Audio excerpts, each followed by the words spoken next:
আমি এমপি হতে চাই না, আমি আপনাদের সেবক হতে চাই। আমরা এটাও দেখছি একটার পর একটা ভিডিও আসতেছে, আল্লাহ না জানে কখন যে বাংলাদেশে সবার ভিডিও লিক হয়ে যায়। আর অন্যায় আর জামাত ইসলামী একসাথে চলতে পারে না।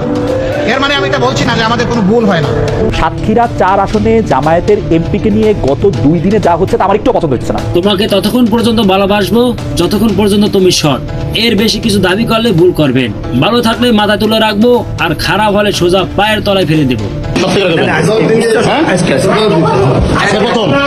রাজনৈতিক ফায়দা লুটতে আপনার দল কি অপরাধী নেতাকে কোলে তুলে নিয়ে বাঁচায়, নাকি নীতি রক্ষায় নিজ দলের রানিং এমপিকে বহিষ্কার করার সাহসিকতা দেখায়?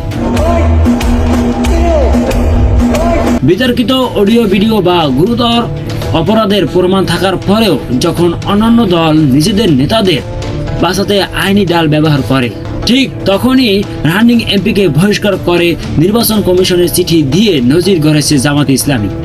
সাতক্ষীরা 4 আসনের এমপি গাজী নজরুলের বিরুদ্ধে অনৈতিক কর্মকাণ্ড ও অপরাধের তথ্য সামনে আসার পর জামাতে ইসলামী যে অবস্থান নিয়েছে তা সত্যি অভাবনীয়।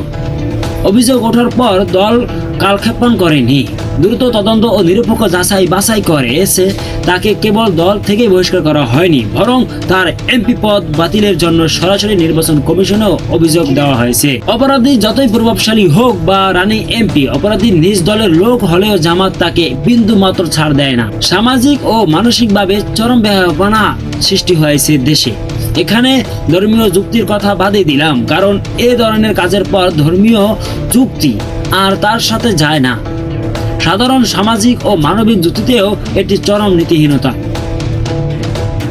একজন মানুষ যিনি মুক্তিযুদ্ধে অংশ নিয়েছেন, এই বয়সে এসে 18 বছর বয়সী একটি মেয়েকে বিয়ে করে বা অনৈতিক সম্পর্কে জড়িয়ে যখন ছাপায় গান, একে সমাজ চরম বেহায়াপনা ছাড়া আর কিছুই বলবে না। আমাদের দেশ পত্রিকার চাঞ্চল্যকর রিপোর্ট অনুযায়ী ঘটনা জানাজানি হওয়ার পর গত রাতে কাজী ডেকে ব্যাগডেটে 17 তারিখ সাইন করানো হয়, অর্থাৎ ঘরে নেওয়ার আগে মেয়েটি আইনগত স্ত্রী ছিল না। আগে কাবিননামা ছাড়া বিয়ে করেছিলাম এমন অজুহাত দিয়ে পার পাওয়ার কোনো সামাজিক বা নৈতিক সুযোগ নেই। এই ঘটনায় জামাতে ইসলামীকে দায়ী করা কোনো সুযোগ নেই, কারণ এতে দলের কোনো সংশ্লিষ্টতা নেই এবং থাকতেও পারে না। অনেকে এই প্রসঙ্গ টেনে অনেকে বলতেছেন জামাতে ইসলামী থেকে ইসলাম নামটা বাদ দেওয়া হোক। আমি তাদেরকে প্রশ্ন করে বলতে চাই, আপনারা কি কোনো ইসলামিক দল দেখাতে পারবেন যেখানে কোনো অসৎ মানুষ নেই, যেখানে কোনো চোর নেই, ডাকাত নেই, মানুষ মাত্রই ভুল? তাই সেখানে ইসলামিক দল হোক বা অ-ইসলামিক দল হোক, আপনারা এমনভাবে নাস্তিকদের ফাঁদে পা দিচ্ছেন যেখানে আপনারা ইসলামটাকে ইসলামিক দল নিয়ে যে আসুক, সেখানে আপনারা একটা অনৈতিক কাণ্ডকাণ্ড যে করুক সেটাকে ঢাল হিসেবে ব্যবহার করে সেটা বাতিল করার চেষ্টা করবেন। কারণ আপনারা হুজুরা পন্থাবন্দি করে সকল ইসলামিক দলগুলোকে ধ্বংস করতে চান। আসলে এখানে নাস্তিকদের দোষ দিয়ে কোনো লাভ নেই, কোনো সরকারের দোষ দিয়ে লাভ নেই, দোষ হচ্ছে হুজুরদের। জামাতে ইসলামের প্রতিষ্ঠাকাল থেকে শুরু করে আজ পর্যন্ত এটি একটি অত্যন্ত ব্যতিক্রমী ঘটনা। এত বড় পদের একজন নেতার ধারা এমন কাজ কখনো ঘটেনি। মানুষ হিসেবে শয়তানের প্ররোচনায় কেউ অপরাধ করতেই পারে, কিন্তু এটা নিশ্চয়ই তার ব্যক্তিগত অপরাধ। তাই এই অপরাধের মাসুল ও ভুক্তভোগী হিসেবে শাস্তি তাকে একাই ভোগ করতে হবে। এই দায় কোনোভাবে দল বহন করবে না। মরহুম আল্লামা দেলোয়ার হোসেন সাইদি একটি কথা বলেছিলেন, ফুলের বাগান নষ্ট করার জন্য একটা বুতুম পেঁচাই যথেষ্ট। এই অমানুষ বুতুম পেঁচাগুলোর কারণেই আজকে দলের এত বদনাম ও সমালোচনা হচ্ছে এবং শুনতে হয়। তবে যারা অন্যায় দেখে চোখ বন্ধ করে রাখো, সেই দলকানা অন্ধ চাটুকদারদের উদ্দেশ্যে একটি প্রশ্ন আমার। আজ আমরা নিজেদের দলের ভেতরে অন্যায়ের বিরুদ্ধে সোচ্চার হয়েছি, অন্যায় দেখে চুপ থাকিনি।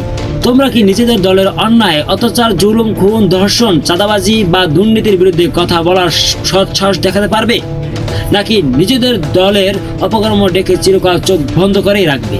পরিশেষে আবারও বলছি, নেতা যতক্ষণ সৎ ভালোবাসা পাবে ততক্ষণ, কিন্তু নেতা নীতি থেকে বিচ্যুত হলে তাকে ছুঁড়ে ফেলতে জামাতের কর্মী বা হাই কমান্ড এক মুহূর্ত দ্বিধা করবে না। গাজী নজরুলের বিরুদ্ধে এই ঐতিহাসিক সিদ্ধান্ত প্রমাণ করে জামাতে ইসলামীর রাজনীতিতে ব্যক্তি কোনো বিষয় নয়, নীতি শেষ কথা।